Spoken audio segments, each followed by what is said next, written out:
사람이 고난을 통과할 때란 제목으로 여러분과 함께 은혜를 나누고자 합니다. 1년 365일이 밤과 낮의 연속으로 이루어지는 것처럼 인간의 삶도 일평생 크고 작은 고난의 밤과 낮의 연속 속에 이루어지는 것입니다.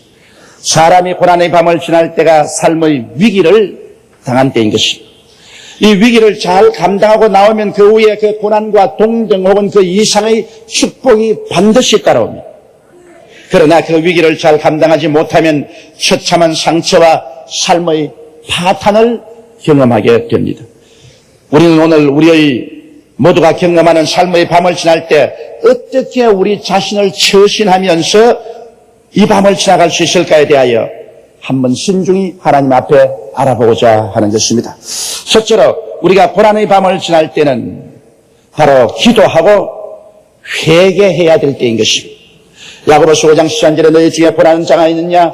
그는 기도할 것이요 즐거워하는 자가 있느냐? 저는 찬송할지니라고 말했습니다. 시편 50편 15절에도 환난 날에 나를 부르라 내가 너를 건지리니 내가 너를 영화롭게 하리라고 말씀을 하셨습니다. 우리는 가정에 어려움이 닥쳐와서 환난을 당할 때가 있습니다. 가족 간에 불화가 다가올 수도 있고 부부 간에 심한 갈등이 다가올 수도 있습니다. 자식들의 문제가 생겨날 수도 있습니다. 이러므로 가정에 강하게 태풍이 불어와서 가정을 뛰어 흔들어 놓을 때 우리는 고난의 깊은 수렁 속에 빠져들어가게 되는 것입니다. 혹은 건강을 잃었을 때인 것입니다. 사람의 생명의 바탕이 건강인데 건강을 잃어버려서 자리에 눕게 되면 모든 것이 다 허물어지고 마는 것입니다. 그런데 갑자기 중년에 한참 일할 때 건강에 해가 다가온 사람들이 있습니다. 혹은 당뇨병으로 혹은 간경화증으로 혹은 뇌졸중으로 여러 가지 건강장애가 다가와서 좌절될 때가 있습니다. 이러할 때 우리들은 깊은 고난의 수렁에 빠지게 되는 것입니다. 혹은 사업과 생활이 시련에 빠질 때가 있는 것입니다. 잘 지내가던 사업이 무너질 때 혹은 크게 사기를 당했었을 때 부도가 났을 때 그리고 도피 생활을 하지 않을 수 없는 어려움에 처하게 될 때 이럴 때 가슴 속에 다가오는 절망이란 형언할 수가 없는 것입니다. 이와 같은 일들은 우리에게 깊은 충격을 주게 되고 이러한 일을 당하게 되면 우리는 자연적으로 가슴에 손을 얹고 내가 무엇을 잘못했기에 이런 일이 다가오는 거야. 내가 무슨 벌받을 짓을 했기에 하나님께로부터 이런 징계를 받는가 이런 생각을 하고 자기의 삶을 되돌아보지 않을 수가 없게 되는 것입니다. 우리가 고난을 당할 때는 반드시 회개할 때인 것입니다. 자기의 가슴에 손을 얹고 나의 삶에 무엇이 잘못되었는가 반드시 살펴봐야 하는 것입니다. 히브리서 12장 5절로 6절에 또 아들들에게 권한 것 같이 너희에게 권면하신 말씀을 잊었도다. 일러스되 내 아들아 주의 경계하심을 경히 여기지 말며 그에게 꾸지람을 받을 때 낙심하지 말라. 주께서 그 사랑하시는 자를 징계하시고 그 받으시는 아들들마다 채찍질 하심이라. 이와 같이 말씀하고 있는 것입니다. 어느 부모도 자기 자식을 징계하지 않은 부모가 없습니다. 우리 하나님 아버지께서도 우리를 영원한 하나님의 영광에 참여하는 자녀로 만들기 위해서 사랑하는 자를 주님께서 징계하시겠다고 말씀한 것입니다. 우리의 생애 속에 징계의 채찍이 전혀 없다면 이는 사생자요 버림받은 사람이요 하나님께 사랑을 받지 않은 사람인 것입니다. 그러나 우리는 충격을 받고 많은 고통을 당하고 눈물을 흘리지만은 우리가 징계와 고통을 당할 그때가 하나님의 사랑이 뼛속에 사무치게 우리에게 가까이 다가왔을 때인 것입니다. 그러므로 우리가 신앙의 연단을 위하여 환난을 받을 때 그때일수록 만사를 제껴놓고 하나님께 나가서 기도해야 되는 것입니다. 회개의 기도를 하고 헌신의 기도를 하고 하나님께로부터 더 은혜를 받도록 간절히 기도해야 되는 것입니다. 기도할 때 우리는 환난에서 파멸되지 않습니다. 주님은 말씀하기를 환난 때 나를 부르라. 그러면 내가 너를 건지고 영화롭게 해주겠다고 약속을 한 것입니다.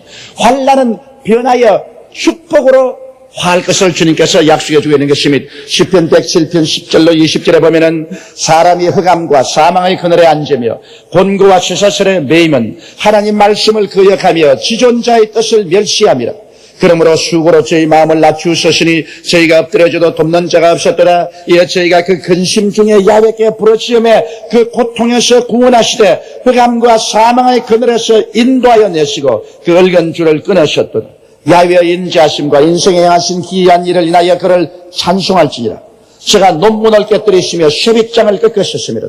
미련한 자는 저희 범죄의 죄악의 연고로 고난을 당하며 저희 혼이 각종 식물을 싫어하며 사망의 문에 가깝도다. 이에 저희가 그 근심 중에서 야훼께 부르짖으며 그 고통에서 구원하시되 제가 그 말씀을 보내어 저희를 고치사 위경에서 건지시는 도다라고 말씀을 하고 있는 것입니다. 이러므로 하나님께서는 우리가 회개하고 깨어지고 자복해서 주님께 나올 때 절대로 우리를 멸시하지 아니하시고 버리지 아니하시고 우리를 사랑하사 오히려 쇠빗장을 꺾으시고 논문을 깨뜨리시고 우리를 인도해내어서 축복의 동산으로 걸어가게 만들어 주시겠다고 약속해 주신 것입니다. 이러므로 우리가 시험과 환난 당할 때 낙심하지 말고 원망하지 말고 하나님 앞에 깨어지는 시간을 가져야 되겠습니다. 회개하고 자복하고 그리고 주님을 간절히 찾는 그런 시간을 가질 때 고난은 오히려 변하여 우리에게 큰 축복으로 화하게 되는 것입니다. 둘째로 우리가 고난당할 때는 하나님의 얼굴을 간절히 찾을 때인 것입니다. 고난당할 때 우리가 제일 먼저 깨뜨려야 될 것이 우리의 교만인 것입니다. 우리가 교만하기 때문에 결국 고난당하게 되는 것입니다. 큰 고난이나 작은 고난이나 인간의 교만과 직접적으로 연결되어 있는 것입니다. 왜냐하면 자기의 힘과 능력으로 삶의 짐을 지고 가겠다는 것을 교만이라고 합니다. 하나님을 전폭적으로 의지하고 하나님께 맡기지 아니하고 자기 중심으로 인본주의로 자기의 계획과 자기의 생각과 자기의 능력으로 인생을 살겠다는 그런 교만 때문에 고난이 다가와서 그 교만을 깨뜨리는 것입니다. 에레미야서 33장 3절에는 이를 행하는 야훼, 그 일을 지어 성취하는 야훼, 그 이름을 야훼라고 하는 자가 이같이 있노라. 너희는 내게 부르짖어라. 내가 내게 응답하겠고 크고 비밀한 일을 내게 보여주겠다고 말한 것입니다. 일은 야훼의 것입니다. 일을 만드시고 일을 행하시고 일을 성취하는 것은 야훼인 것입니다. 그러므로 여러분 삶의 주체가 내가 아니고 삶의 주체가 우리 주 예수님이신 것입니다. 나는 종의 자리에 낮아 있어야 되고 예수님께서 주인의 자리에 있어야 되는 것입니다. 예수님이 나의 삶의 주체로서 나를 통하여 살아주시는 것입니다. 그러므로 바울은 말씀하기를 내가 산 것은 내가 아니요 내 안에 그리스도께서 사신 것이라고 말한 것입니다. 오늘날 우리는 너무나 오랜 죄악 세상 가운데서 내가 나의 주인이 돼서 살았습니다. 그러므로 내가 주인 행세를 하고 하나님을 나의 보호자로 불러들여서 하나님을 종으로 삼으려고 할 때가 많습니다.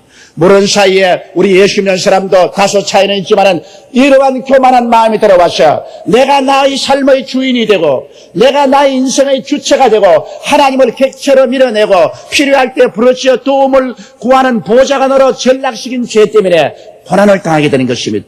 이러므로 고난 당할 때는 내가 깨어져야 되는 것입니다. 내가 회개하고 내가 주인의 자리에서 종의 자리로 내려앉아야 되는 것입니다. 주체의 삶에서 객체의 삶으로 내려앉아야 되는 것입니다.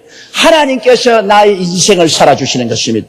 하나님께서 나의 가정을 운영해 주시는 것입니다. 하나님께서 나의 사업을 운영해 주시는 것입니다. 나의 삶 전체의 주인이 하나님이요. 하나님께서 우리의 삶을 완전히 붙잡아서 운행하시는 것입니다. 그러므로 우리들은 하나님의 은혜로 인생을 살도록 변화되어야 되는 것입니다. 예수님께서 수고하고 무거운 짐진 자들은 다 내게로 오라고 말하셨습니다.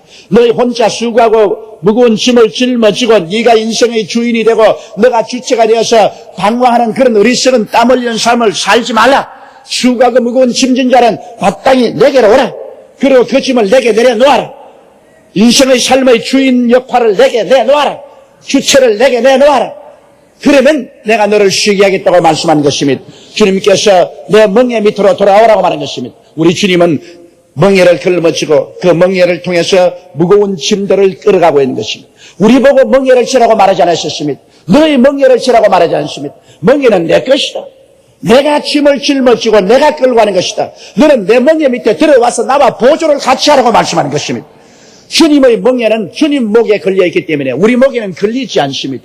주님이 멍에를 메고 우리 인생의 짐을 주체적으로 끌고 가는데 우리는 그 밑에 들어가서 온유한 마음으로 순종하고 겸허한 마음으로 믿고 따라만 가면 우리는 땀 흘리지 아니하고 쉽고 가볍게 주님과 함께 인생을 살아가게 되는 것입니다. 이러므로 인생을 주님 앞에 주체권을 내놓는 이러한 일을 하기 위해서 주님께서 우리에게 심한 풍랑을 겪게 하는 것입니다. 교만하고 오만해서 자기의 실력으로, 자기의 능력으로, 자기 중심으로 인생을 살아가겠다고 내가 하고 나가는 사람에게 하나님께서 시험과 환난을 통해서 때리는 것입니다. 내가 뭐냐? 어찌 너가 인생이 너의 주체냐? 일은 나 것이요. 모든 무거운 짐은 내가 걸머지는 것이다. 너는 은혜로 인생을 살아야지. 네가 땀 흘리면서 주체가 되어서 일하면서 살 수는 없다. 그러므로 내 멍에 속에 들어오너라. 너희 인간의 개인 주체적인 멍에를 부러뜨리라. 내 멍에 속에 들어오너라.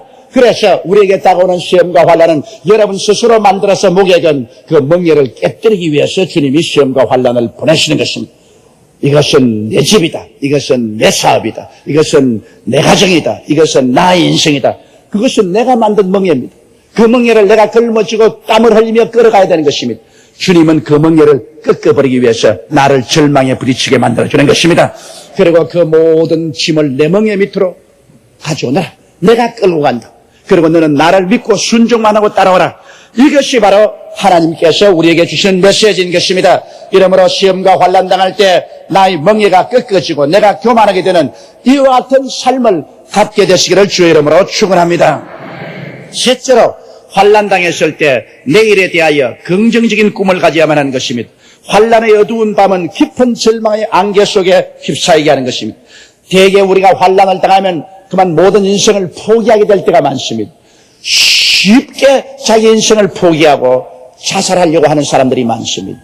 그러나 환난은 깊은 안개로서 우리를 휩싸놓지만은 그러나 삶이 가장 어두울 때 성령님의 계시를 받을 때인 것입니다. 제가 세레모니에서 목회할 때 어느 자매님 한 분이 절망에 처해서 제게 왔습니다. 그가 기대하던 아주 좋은 혼치에 약혼을 했습니다.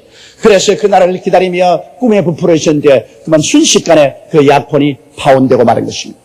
파혼이 되자 그에게는 무서운 절망이 되었습니다. 그때부터 울고 밥도 먹지 아니하고 아주 얼굴이 초췌해졌습니다.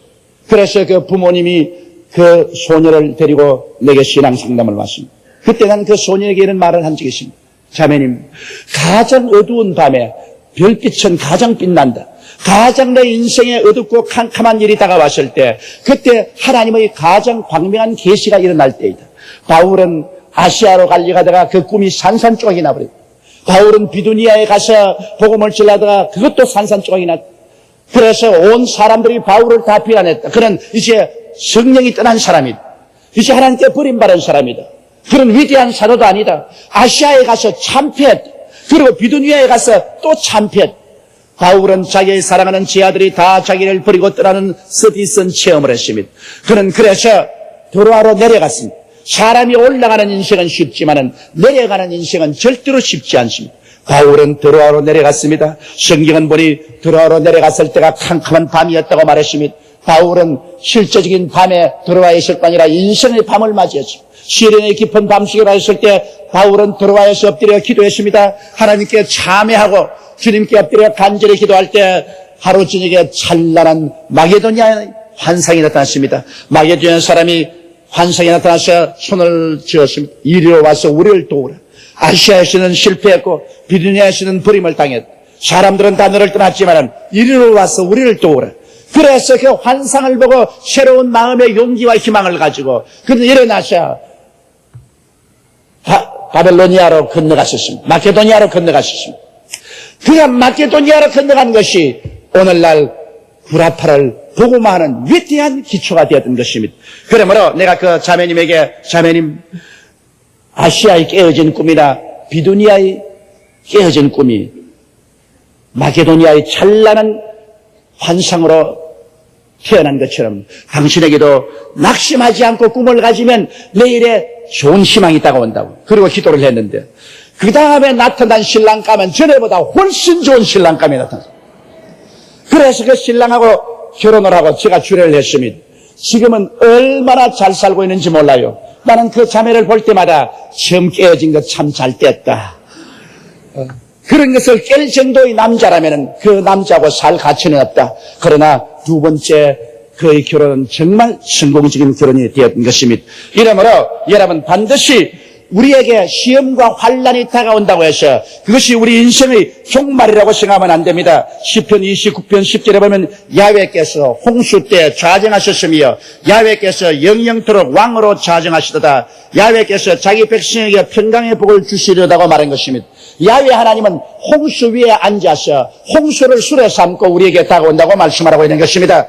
이러므로 우리의 삶 속에 거창스러운 바람이 불고 풍랑이 일고 홍수가 일면은 성경은 말씀하기를 바로 그 홍수 위에 우리 하나님이 타고 온다는 것입니다. 홍수는 야훼 하나님을 모시고 오는 수레바퀴가 된다는 것입니다.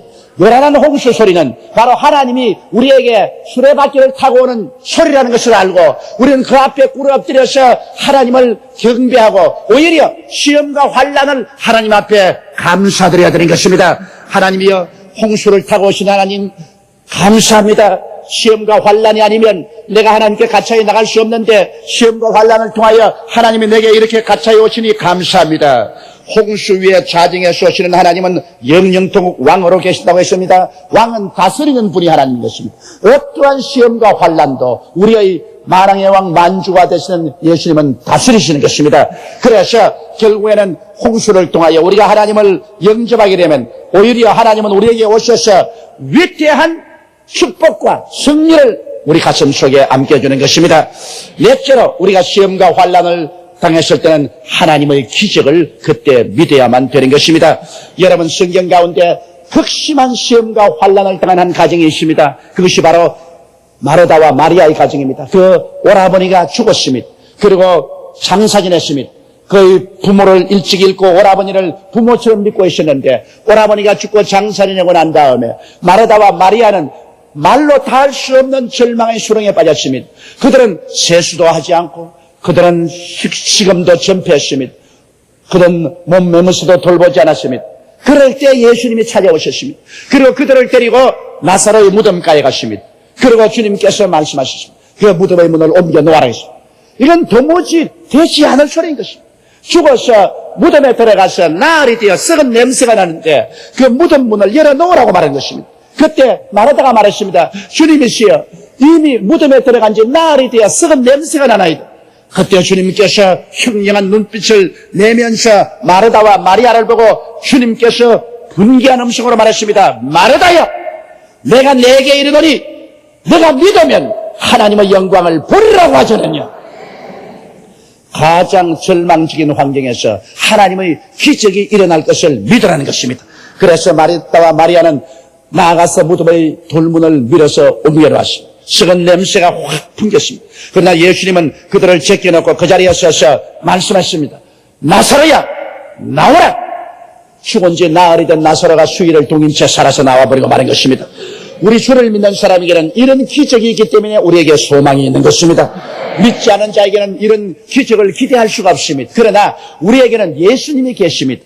하늘과 땅의 모든 권세를 다 가지시고 우리와 함께 계시는 예수님이 계십니다. 예수님이 계시지 않는다면 우리는 절망할 수밖에 없습니다. 그러나 예수님이 계시기 때문에 우리가 예수님과 함께 나아가면 우리의 삶 속에 어떠한 흑암도 광명으로 변할 수 있는 기도를 할 수가 있는 것입니다.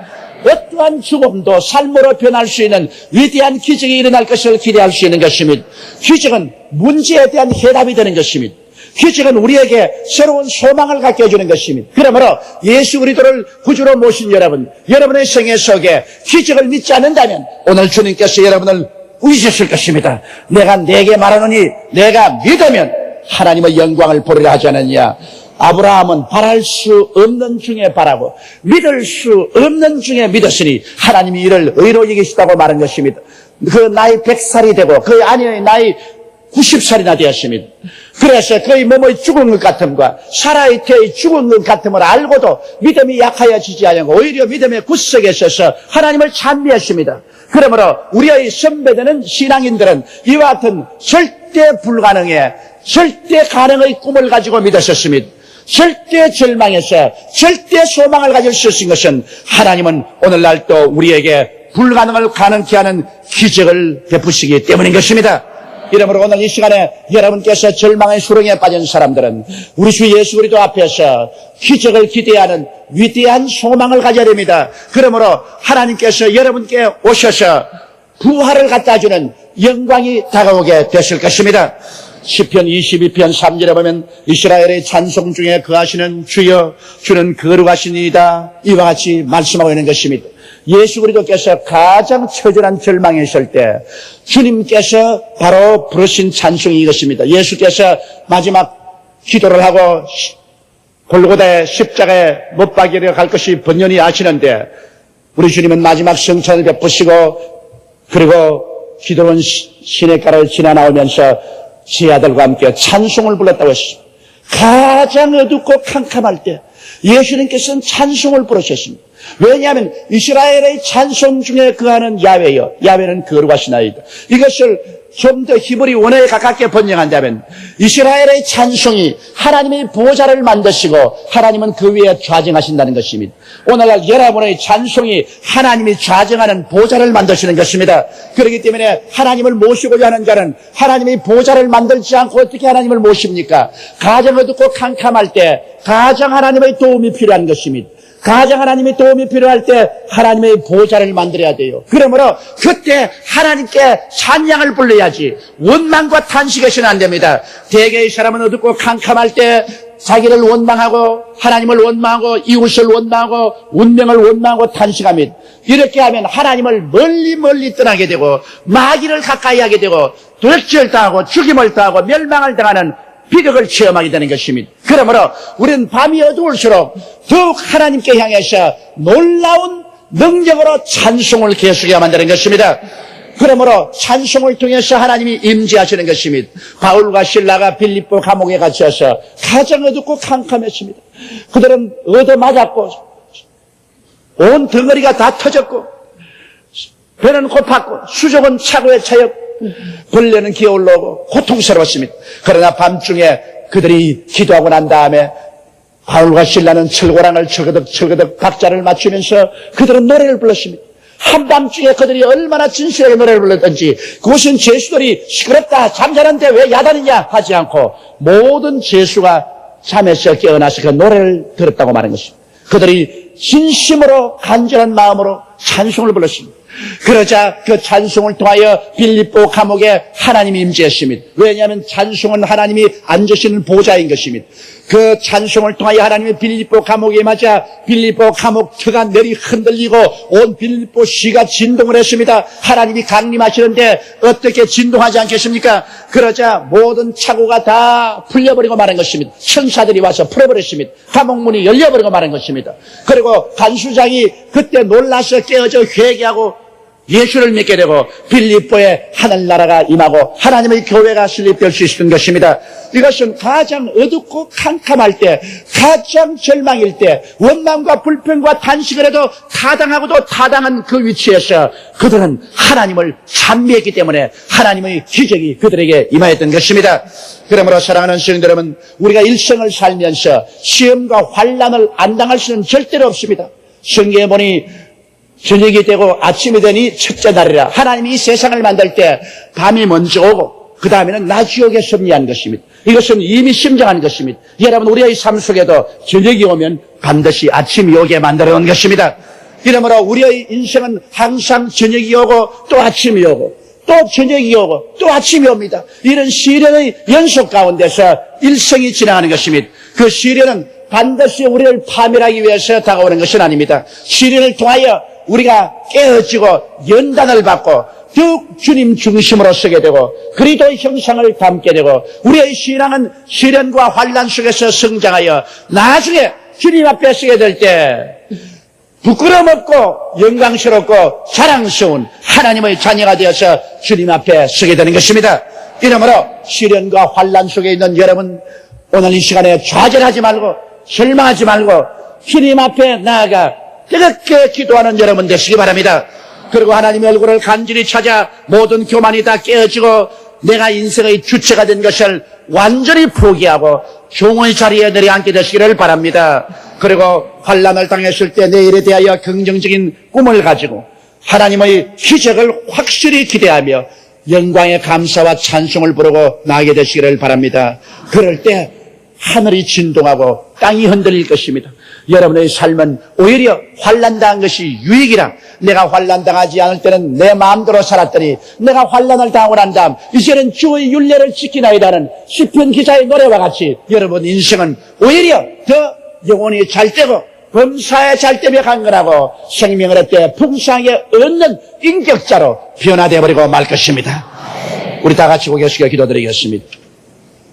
전능하시고 거룩하신 우리 아버지 하나님, 저녁이 오니 또 아침이 오더라고 말씀한 것처럼 내 아버지 하나님, 우리에게 언제나 저녁이 다가옵니다. 어두움이 다가오고 캄캄한 밤을 지날 때가 한두 번이 아닙니다. 하나님 아버지, 우리 과거 지사를 돌이켜볼지라도 언제나 캄캄한 밤은 오래 계속하지 않냐고 곧장 아침이 다가왔습니다. 하나님 우리 아버지의 그러므로 오늘 이 시간에 밤을 지나는 우리들, 우리 마음을 깨뜨리고 이 시간에 깨어지고 회개하고 겸비하게 낮아져 하나님 품에 깊이 안기는 기회가 되게 도와 주시옵소서. 내가 깨어지고 내가 죽을 때 주님이 내 속에 임금이 되시고 내 삶의 주체가 되시고 나 인생의 주인이 되시는 것을 알게 도와 주시옵소서. 하나님 아버지여, 우리 모두를 붙들어 주옵소서. 우리 모두가 하나님의 영광을 위해서 살기에 부족함이 없도록 도와주옵소서. 예수님 이름으로 기도드리옵나이다. 아멘.